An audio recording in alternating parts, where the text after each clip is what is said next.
Alan Ladd, born Alan Walbridge Ladd on September 3, 1913 in Hot Springs, Arkansas, entered the world under difficult circumstances that shaped the man he would become.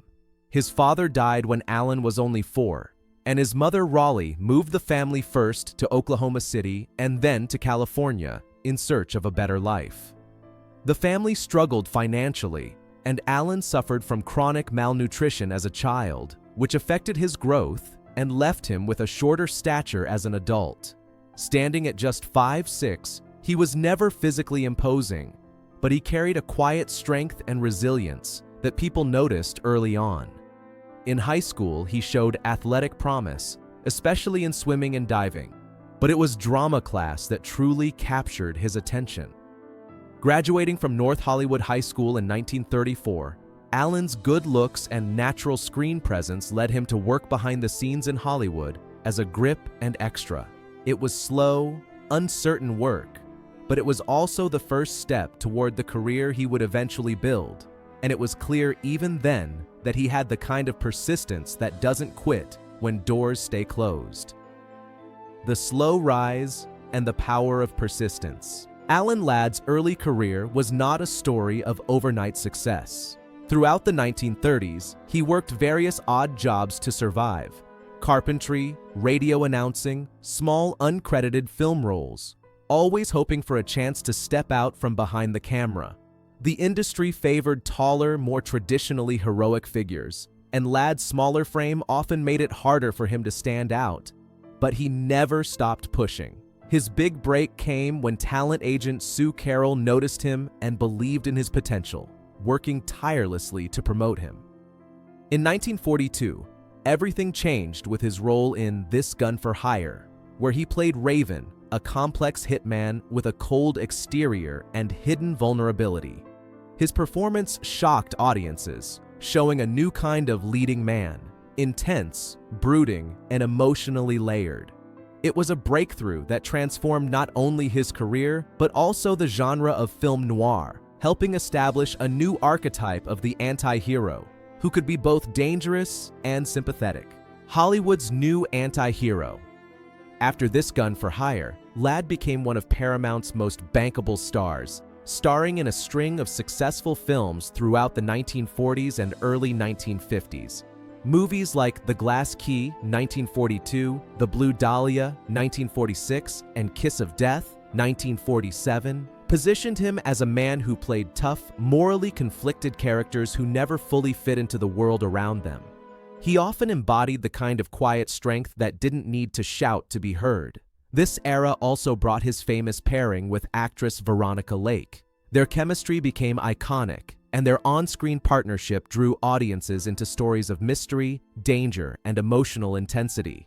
Together, they helped define the noir genre and cemented Ladd's place as a star who could carry complex stories with subtlety and depth. Shane, the role that defined him. Ladd's most enduring role came in 1953 with the Western Shane, directed by George Stevens. As the mysterious gunfighter Shane, he portrayed a man trying to leave violence behind while being drawn back into it by duty and compassion. The role required restraint, emotional depth, and a powerful presence without ever becoming loud or flashy. His performance captured the conflict of a man who wanted peace but could not escape who he was. The film's final scene, Shane riding away as the young boy cries, "Come back, Shane," became one of the most unforgettable moments in American cinema. The character became a symbol of sacrifice, quiet heroism, and the loneliness of a man who cannot fully belong. It was a performance that stayed with audiences long after the credits rolled. Personal challenges behind the stardom. As Hollywood changed in the late 1950s and early 1960s, Alan Ladd's career began to shift. The roles he had once dominated became harder to find, and he struggled to find parts that matched his earlier success. On top of that, he faced personal battles: depression, health problems, and growing reliance on alcohol and medications. Even so, he never stopped working. He continued acting and even tried producing films like Drumbeat, 1954, and Hell on Frisco Bay, 1955. showing a determination to remain involved in the industry even as it evolved. While his later films received mixed reactions, they still demonstrated his commitment to his craft and his unwillingness to disappear quietly.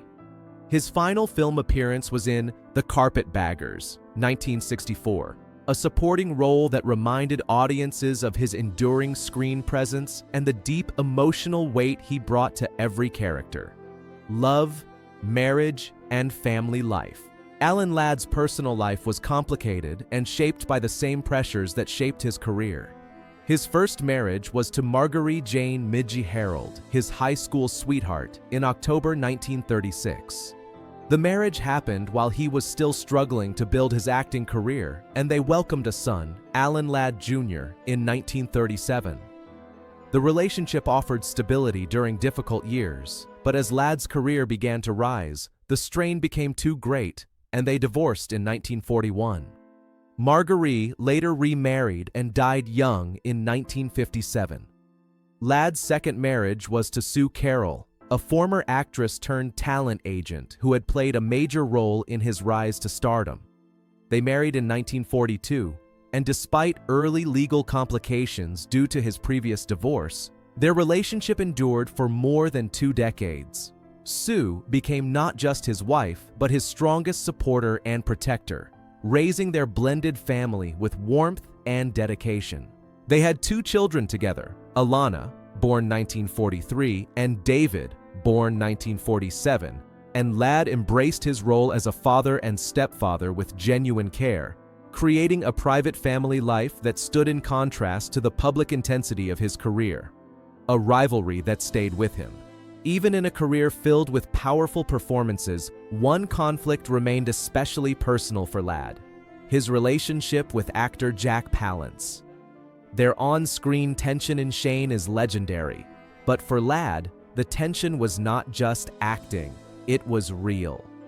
Standing at over 6 feet tall, Palance was physically imposing, and Ladd reportedly felt intimidated by him, not just because of size, but because of Palance's intense, unpredictable presence. Reports from the set suggest that Palance's method acting and bold behavior made Ladd feel pressured and uncomfortable. The conflict became so personal that Ladd avoided talking about the film when Palance's name came up, and he rarely revisited the project later in life. The bitterness was unusual for Ladd, who was not known for holding grudges, but the rivalry stayed with him, showing how deeply professional relationships can affect even the most composed performers. The final years and sudden loss. In January 1964, Alan Ladd was in Palm Springs recovering from knee injuries, seeking quiet and rest away from Hollywood's demands. He had struggled for years with physical and emotional challenges, including insomnia and depression, and his health was beginning to feel fragile. On the morning of January 29th, he was last seen alive by his butler around 10 a.m. But when the butler returned later that afternoon, Ladd had passed away in bed. The cause of death was cerebral edema, a swelling of the brain caused by an accidental overdose of alcohol combined with medications he had been using to manage sleep and anxiety. The combination was not intended to be fatal, but the effects proved deadly. Friends described him as increasingly withdrawn in the months leading up to his death, and the loss shocked the industry and his fans. His funeral was held on February 1st, attended by family and close friends, including actor Edmund O'Brien, who delivered the eulogy. Fans were allowed to pay their respects, reflecting the deep connection he had formed with audiences through his work. A legacy of quiet strength. Alan Ladd's legacy is one of subtle power, emotional depth, and unspoken intensity. He was not the loudest star of his era, but his performances carried a lasting weight. He left behind a significant estate, including a large ranch and business holdings, showing his practical side and ability to manage success responsibly. The release of The Carpetbaggers after his death served as a final reminder of the talent he carried and the stories he helped shape. Though his life ended too soon, his impact on American cinema remains undeniable. His quiet, brooding presence created a new kind of hero, one who didn't need to shout to be unforgettable. His work still resonates because he brought a real human complexity to the screen, reminding audiences that even the strongest men can carry deep pain, and that vulnerability can be a form of strength.